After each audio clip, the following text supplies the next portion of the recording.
Hello, Australia. And welcome to another episode of Life Support. The only home improvement show that improves you as well as your home. So sit back and let us tell you the right way to go about it. I'm Dr. Rudy. I've got several medical degrees and a diversified portfolio, so I've got lots of advice for all you average Aussies out there. Remember, every Australian who wants to work deserves to be healthy and rich. I'm Todd. I'm good with tools, tucker and ladies. Later on, I'm going to show you how a do-it-yourself job can benefit the lives of the less fortunate. I'm Sigourney. I'm here for you modern women and for those of you who are trying to be. Tonight, I'm going to show you a must-have accessory for every suburban home. And I'm Penny. I'm going to show you how to live your life on the edge without cutting yourself. So tonight, I'm going to show you how old people don't just have to be a pain in the arse. Geez, we've got a lot to get through tonight. So let's get to it.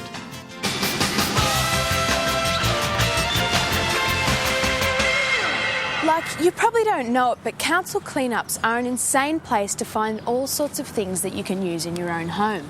Like this cardboard box. Can you believe that somebody actually left this out? It looks brand new. And that can only mean that inside this house is a new widescreen TV.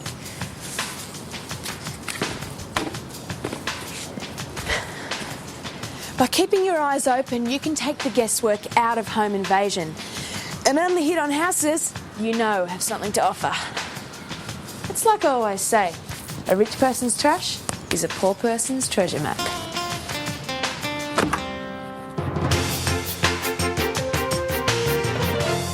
How's it? That's right, it's Dr. Rudy here with some practical advice for prudent parents. Have you been blessed with a gifted child? Well, the problem with having a gifted child, like young Ahmed here, is that they figure out things so quickly. All these toys have lost their appeal because little Ahmed has solved them all. Now he's bored. Well, here's a little plaything that will keep him absorbed for hours on end. Simply invest in one of these extra small straitjackets for your child. He'll have hours and hours of fun trying to solve this puzzle. Just leave him in his room and let him go to it. Sounds like he's figured out that you have to dislocate a shoulder to get out of it. The little genius. Bye now.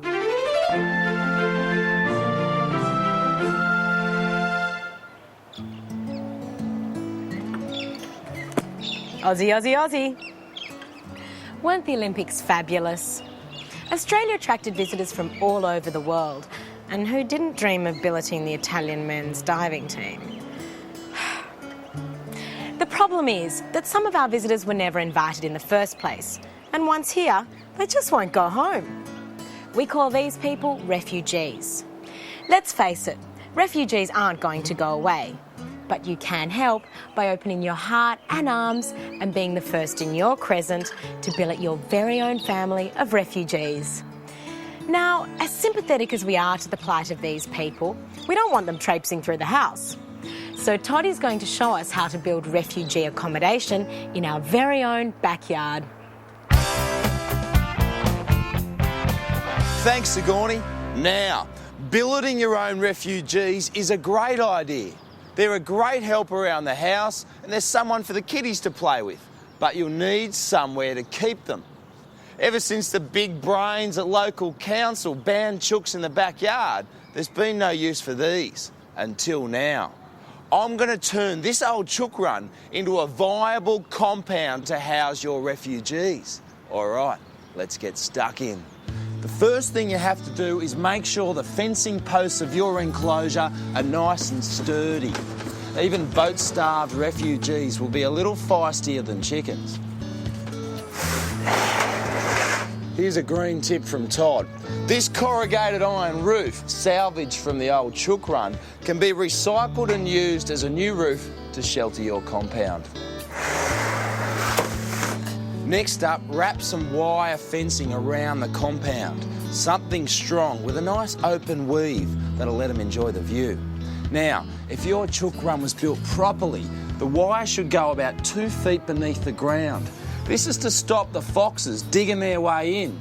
Make sure it's still there, because the last thing you want is civil libertarians getting in. Then you have to stop your refugees getting out. Now, Just because they don't speak English doesn't mean they're stupid. They have proven to be very resourceful getting out of places they don't want to be. So, simply nail some razor wire along the top of your compound. G'day. G'day, little mate. Hiya, fella. Lastly, get yourself a good sturdy door with as many locks as the budget will cater for. It's as simple as that. Turn your old chook run from this into this. Doesn't that look great? Now here's Sigourney to tell us how to best use our backyard refugees around the house. Thanks, Todd. It's a relief to know that those lucky refugees have a roof over their heads. Now, here are some of the practical advantages of giving these exiled peoples a chance at a better life. Your refugees don't just help you with your domestic duties, they're also a renovator's delight. And the children just love helping mum and dad. You just missed the spot. And those little hands are fabulous at getting into those hard-to-reach places. Have you found that ring yet? Here, I'll just stir it up a bit for you. And most importantly, remember that these people are more than just refugees. They're human beings. And sometimes, nothing beats the quality of hand stitching. So why not rent your backyard refugees out to your neighbours and local businesses? That's lovely, darling. Only 4,900 more to go. They should go back to the country. Why other countries not taking these refugees? Why only Australia? Why they only land in Australia for? What for? It's the only democratic country in the world that imprison them and treat them really like criminals. They got nice telly, nice food, nice bed. Yeah, just about, Australia's too nice. They come for your help, you don't kick them away, tell them to get lost. That's what I think anyway. The way they're treated is really bad, really bad. They don't have any rights. There's a sign there, you can't take cameras, you can't take this and that. I guarantee, I believe they're in jail, not in detentions. It is not fair. Just like what we had in Hong Kong. Vietnamese people came in and they had riots and stuff, complaining and protesting. My parents weren't born here, but they gave them a hard time getting in, and these days they're just letting them in by the thousands and thousands, and I think it's stupid. I think when you see a boatload coming across, send them back, start shooting at them, I don't know, whatever, but get them back out because they're just making too much trouble and costing us too much money.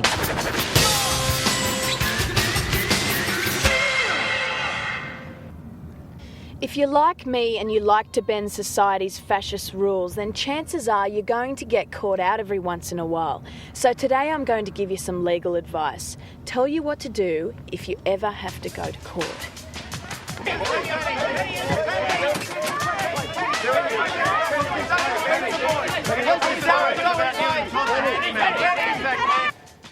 You shouldn't be afraid of the legal system.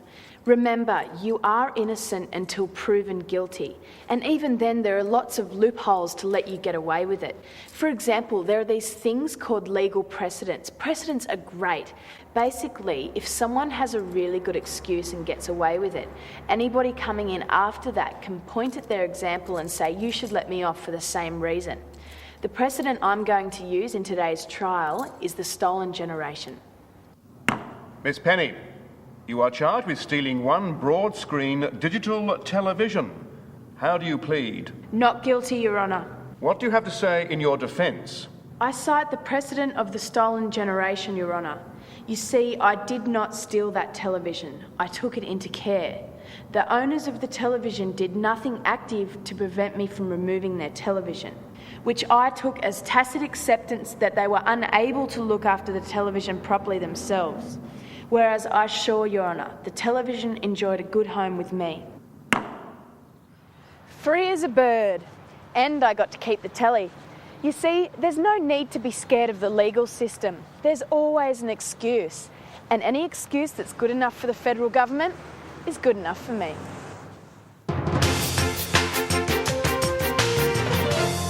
Hello, Dr. Rudy here. Traditionally, you average Australians squander all your savings on food you throw away, shelter you can't afford, and education you don't use. Then you spend your retirement years living in a rented caravan and eating dog food. So tonight I'm going to give you some investment advice that might just save your life savings. Where to begin? You could invest in shares, but how do you know which company to invest in? Unless you have the type of contacts I've built up through years of practicing proctology, you've got no chance of reaping the benefits of insider trading. You could get an investment property, but that means getting tenants. And once you let tenants loose, they do more damage to a property than a designer from changing rooms. You could invest in art, but would you really want something like this in your home? It would frighten your children and give them a distorted understanding of the female anatomy. For you average Australians, the safest place to invest your savings is the DAB. To place a bet, you don't need to worry about inside information or years of training in art appreciation. You just need to be able to count to 4 to make sure the horse has the requisite number of legs. Then hand your savings over to a friendly DAB cashier. The odds are never good, but unlike a stockbroker, a real estate agent or an art dealer, at least you can trust a horse. Well, Penny, life support's been part of our lives for 5 weeks now. That's right, Sigourney. And we've had a huge response from all of you out there. Yes, writing to us with your problems and queries. Emailing us for those smart ideas and simple solutions. And after 5 weeks, I've got to say, please stop writing to us. We can't cope with all the letters we've received. That's right. We've had so many letters asking advice on so many problems that I'm starting to think that no one in this country can make a decision by themselves. Now, we love hearing about how you love the show, and it's always nice to receive marriage proposals. But until we deal with our current correspondence, please don't write to us. But we are here for you, and we don't want to leave you in the lurch. So here are some phone numbers of some other organisations that might be able to help you with your lifestyle. You might not get that life support warmth, but you may get that answer you've been searching for. Well, there's that problem solved. And doesn't it feel good? So let's solve another one. It's a strange quirk of science that when you add an ice cube to a bowl of salted water, it actually takes longer to melt. You see, the salt lowers the temperature of the ice, increasing the rate of freezing and slowing the rate of melting. A handy thing to know when summer comes around. Kids love nothing more than a cool, refreshing ice lolly on a hot summer's day. And thanks to science, by simply adding salt, you can create an ice treat that won't melt on them in minutes in the hot sun. Voila! A frozen treat to keep the kids cool. What do you think, Princess? It's salty. Yep. That's the magic of science, darling. Burn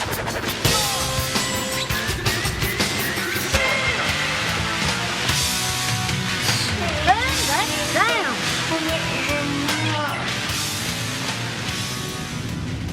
Old folk can be a pain in the arse. So what do? We try to avoid them and ignore them until they end up in nursing homes just watching TV and playing cards. But you don't have to lock them away. Your oldies can be valuable assets and they can contribute to society even though they don't work. All they remember is the good old days and they kind of smell like cabbage and kerosene. Nobody wants to spend part of their day in an economically rationalised bank queue. So get an old relative to save your place for you, leaving you free to shop, have coffee, or just hang out. Because your time is valuable. Theirs isn't. Once they're used to queues, tuck them up with a blanket and a hot water bottle and set them up for overnight sleep-outs for the best concerts and sports tickets. And you can use their disabled sticker to park in the best spots.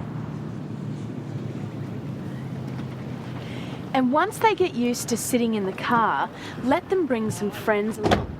That way you can use 3-in-a-car transit lanes in peak hour traffic, and they'll just think they're going on an outing. There's lots of things you can do with oldies, and with the onset of Alzheimer's, they won't remember anything anyway. So give them a go. Make them feel useful again and improve the quality of your own life. Okay, girls, have we all got our prescriptions? Good. because they'll score you the best drugs. See ya. I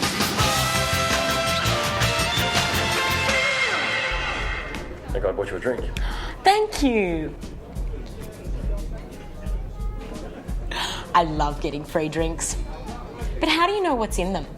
Increasingly, men are spiking drinks with date rape drugs like GHB or gamma-hydroxybutyric acid and Rohypnol.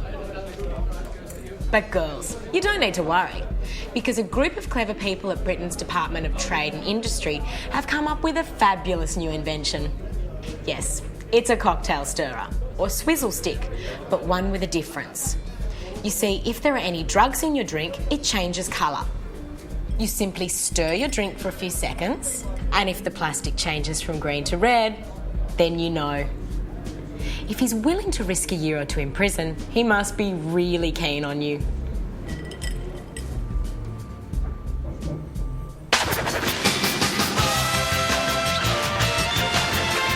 It must be hard being a woman. Not at all. Women get to deal with men. It's much harder for men because we have to deal with women. Too true. In fact, I'd go so far as to say that modern women are very lucky. When my mother was a girl, she didn't have convenient drug testing devices to help her play the dating game. I guess that makes your dad the lucky one. What? But you fellas can make it easier on your lady friends. Like, when I have a woman over at my place, I set her mind at ease by letting her pour her own drink out of the cask. Todd, you're a regular sensitive new age guy. Oh, well, I wouldn't say I'm a snag. I prefer to think of myself as a snat. Snat? Sensitive new age tradesman. Anyway, you better tell us about the next segment in the show.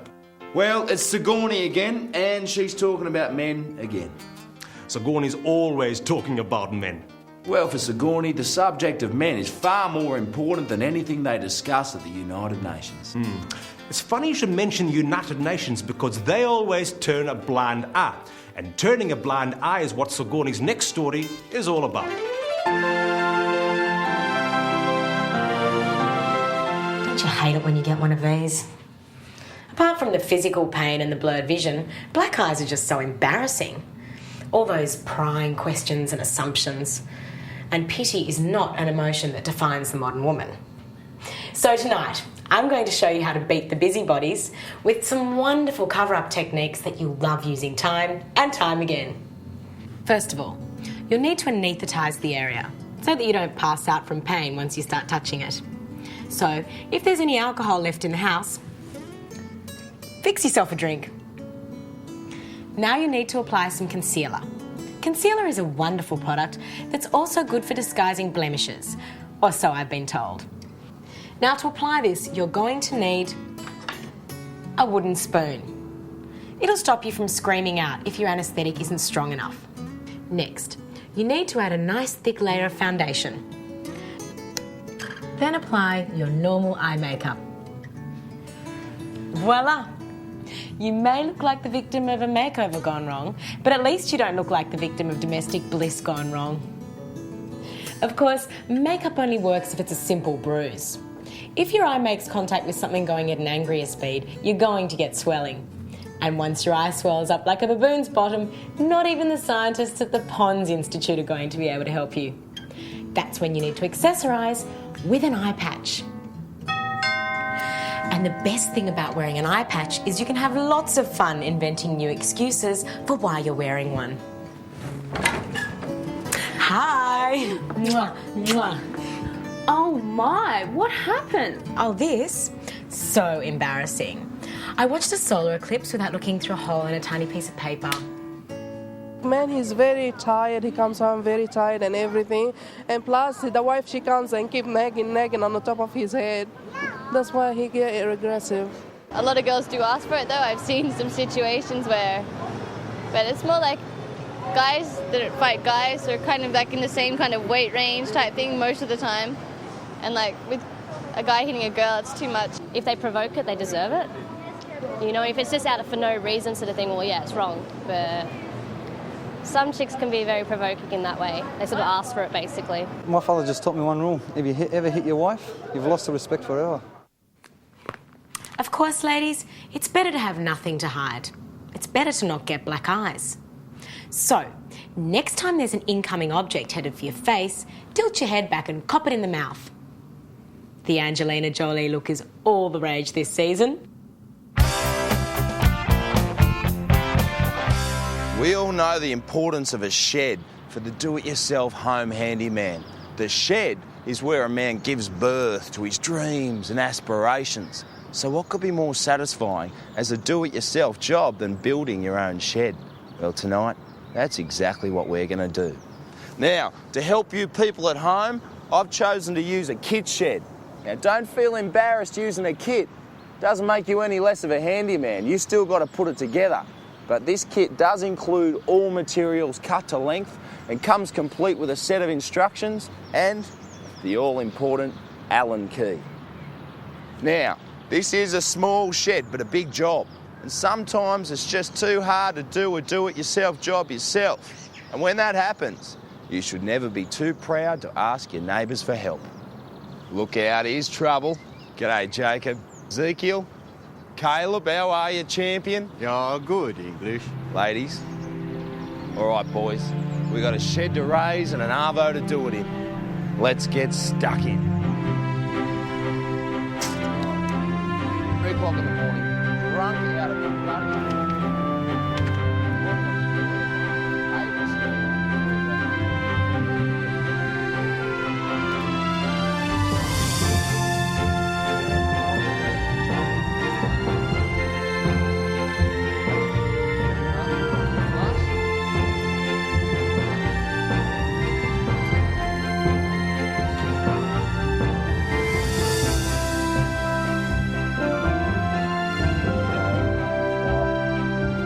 The Amish wonderful? So stoic, so plain, so unproud. Which is why I enjoy spending time with them. I mean, where else could I feel so at home wearing an outfit that's mostly an apron? So practical. And you can take some time off from your search for Mr. Right. Let's face it, he's not going to be here.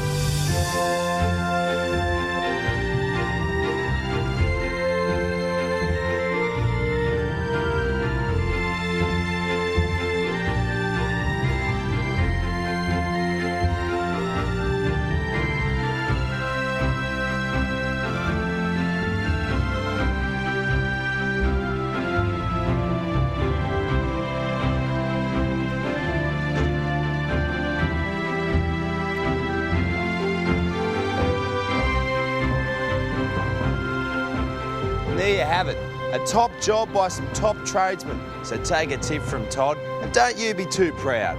Sometimes it pays to have a little help around the house.